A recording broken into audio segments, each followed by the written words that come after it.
Assalamualaikum warahmatullahi wabarakatuh. Apa kabar anak-anak kalian hari ini? Semoga sehat selalu dan tetap semangat ya. Ya, selama masa pandemi ini kalian harus tetap semangat dalam belajar. Nah, bertemu lagi dengan Pak Fian. Kali ini kita akan belajar materi bahasa Indonesia di gabungan antara subtema 3 dan subtema 4 di tema 6. Ya, perhatikan baik-baik ya anak-anak. Oke, kita akan belajar yaitu di yang pertama itu tema 6 subtema 3 tentang energi alternatif. Ya, materi bahasa Indonesia kali ini adalah kita belajar tentang energi alternatif. Apakah itu energi alternatif itu? Ya, energi alternatif adalah sumber energi yang dapat menggantikan bahan bakar minyak atau BBM. Tentu setiap hari ya, penggunaan energi di sekitar kita setiap hari itu banyak menggunakan yang namanya bahan bakar minyak, mulai dari kendaraan bermotor atau mungkin kompor ya, bahkan sampai listrik yang kita gunakan sehari-hari ini itu berasal dari bahan bakar minyak. Karena apa? Karena PLN yang kita gunakan, listrik PLN yang kita gunakan ini itu adalah pembangkit listrik tenaga diesel. Nah, diesel itu pasti menggunakan yang namanya BBM atau solar. Nah, tentu kalau kita gunakan sehari-hari secara banyak, jumlah yang banyak, pasti otomatis bahan bakar minyak itu akan cepat habis. Nah, sudah banyak beberapa orang itu untuk mencari energi penggantinya atau alternatifnya. Namun, usaha tersebut belum terjadi secara maksimal. Sudah ada energi alternatifnya, namun tidak bisa digunakan secara maksimal. Misalkan contohnya penggunaan energi alternatif tenaga surya ya, itu bisa menghasilkan energi listrik, namun tidak sebesar seperti listrik yang digunakan pada PLTD atau pembangkit listrik tenaga diesel. Nah, tapi walaupun tidak maksimal atau kurang maksimal, tapi kita penggunaannya itu semakin meningkat. Nah, apa saja sih yang termasuk energi alternatif? Nah, kalian perhatikan baik-baik gambar berikut. Yang pertama ini memanfaatkan energi surya ya, atau PLTS. Ini menggunakan panel surya, itu bisa menghasilkan energi listrik. Kemudian pemanfaatan energi air sama. Nah, ini energi air ini menggerakkan sebuah kincir nanti yang akan menghasilkan energi listrik. Begitu juga dengan gambar yang ketiga, bedanya hanya menggunakan angin. Nah, tadi dari gambar yang pertama itu kan menggunakan yang namanya panas matahari. Nah, ternyata hal tersebut itu termasuk dalam pembangkit listrik tenaga surya atau PLTS. Kemudian yang kedua, gambar yang kedua, air yang tadi dimanfaatkan untuk menggerakkan kincir air ternyata termasuk dalam pembangkit listrik tenaga air atau PLTA. Kemudian yang ketiga, gambar yang ketiga, tadi yang ada kincir angin ya, energi angin itu dimanfaatkan untuk membuat pembangkit listrik tenaga bayu atau angin atau PLTB.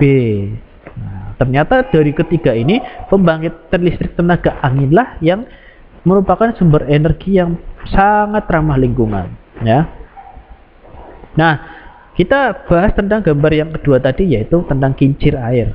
Pak, bagaimana sih kenapa kincir air itu bisa menghasilkan energi listrik? Nah, ternyata gerakan air tadi yang menggerakkan kincir tersebut, kincir yang berputar tadi itu untuk menggerakkan turbin. Nah, turbin yang bergerak itu dapat menghasilkan energi listrik ya. Jadi air ini mengalir menggerakkan kincir. Lalu kincirnya ini di sini itu ada sebuah turbin. Turbinnya ikut bergerak. Nah, kalau turbin bergerak itu menghasilkan energi listrik. Nah, kincir air seperti ini itu sangat cocok digunakan pada daerah di pegunungan yang airnya itu mengalir deras ya. Kalau mungkin di perkotaan kan aliran airnya itu tidak terlalu kencang ya, tidak seperti di daerah pegunungan. Kemudian energi alternatif yang selanjutnya itu adalah briket pengganti BBM. Briket ini itu pengganti bahan bakar kompor minyak ya. Pasti akan ada yang menggunakan kompor minyak. Nah, briket ini ya itu terbuat dari bambu serbuk gergaji atau batok kelapa.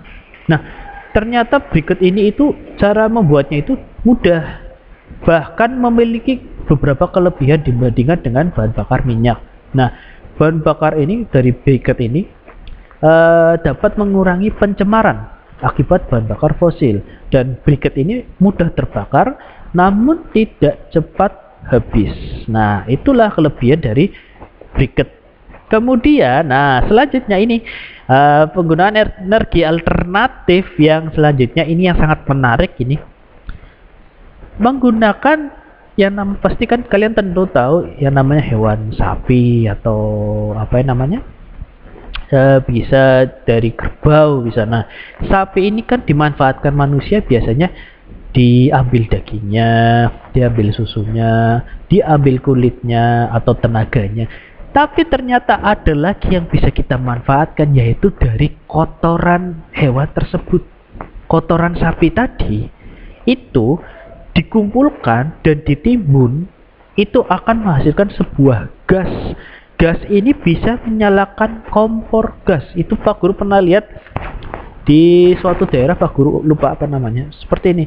Jadi satu RT itu menggunakan biogas, gas dari kotoran sapi. Nah, gas yang ditimbun lama-lama itu akan menghasilkan kotoran sapi yang ditimbun lama itu akan menghasilkan sebuah gas. Gasnya itu bisa dinyalakan untuk kompor gas. Nah, sisa kotoran sapi tadi ternyata juga bisa kita manfaatkan sebagai bahan pembuat pupuk. Jadi luar biasa itu ya penggunaan sapi ya. Dagingnya bisa dimakan, susunya bisa diminum, kulitnya bisa dibuat beduk ya, tenaganya bisa digunakan untuk menggerakkan apa itu? Menggerakkan alat kendaraan atau kendaraan, dan bahkan kotorannya itu bisa kita gunakan untuk membuat biogas. Oke, selanjutnya kita akan belajar yaitu tema 6 subtema 4 tentang menghemat energi ya. Nah, kalian pasti sudah mengetahui bahwa kesediaan energi ini semakin berkurang. Maka dari itu penggunaan energi alternatif itu perlu dipikirkan. Nah, energi alternatif ini untuk menjaga ketersediaan energi. Kalian harus ikut serta menjaga kesediaan energi.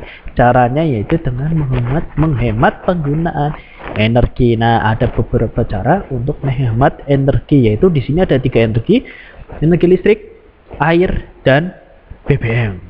Nah, yang pertama itu cara menghemat energi listrik. Nah, contohnya itu tidak menggunakan energi listrik secara berlebihan. Ya, misalkan dalam satu ruangan nih ada AC dinyalakan, kipas dinyalakan, lampu dinyalakan, komputer dinyalakan.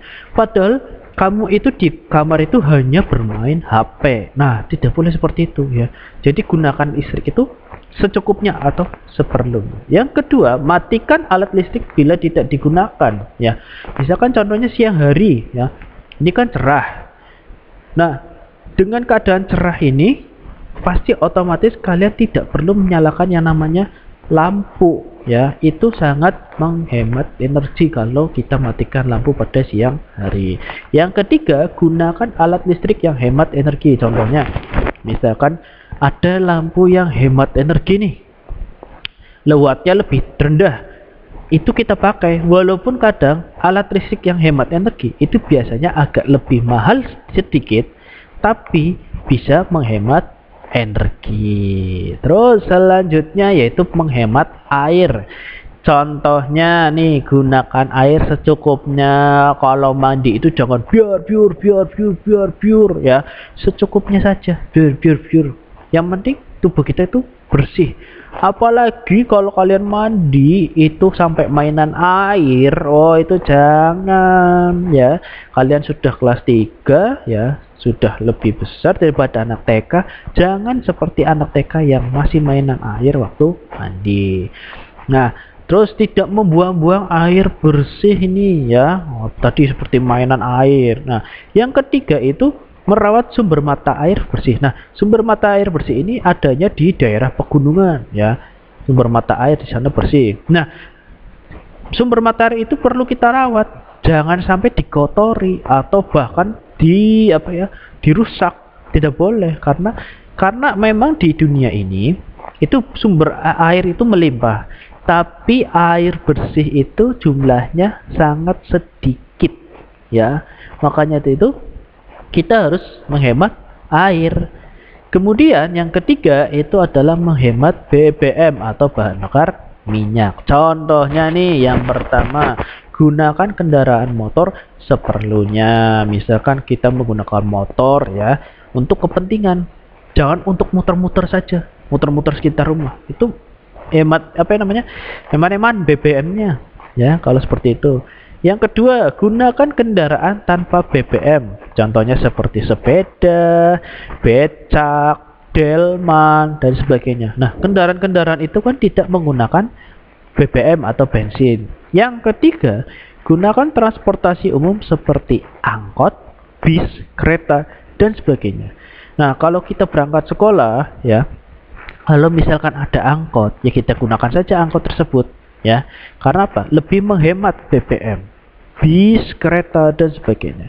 Nah, yang terakhir ini cara menghemat BBM yang paling sehat, yaitu adalah berjalan kaki ya. Misalkan kalian ini mau beli apa namanya jajan ke sebuah warung. Nah, ternyata jarak dari rumah ke warung itu hanya 100 meter. Jangan kalian menggunakan motor untuk membeli jajan dengan jarak tersebut. Eman-eman BBM-nya. Jalan kaki ya. Selain menghemat BBM, juga bisa membuat tubuh kita itu sehat itu ya. Seperti itu ya anak-anak. Oke, itu saja penjelasan dari Pak Fian hari ini. Semoga bisa bermanfaat untuk kalian ya. Pesan Pak Guru, tetap semangat dan jangan lupa minggu depan kita sudah menghadapi yang namanya PTS ya. Jadi kalian harus belajar ya, dan juga jaga kesehatan. Jangan sampai waktu PTS kalian malah sakit ya. Tetap semangat anak-anak ya. Pak Guru akhiri. Assalamualaikum warahmatullahi wabarakatuh.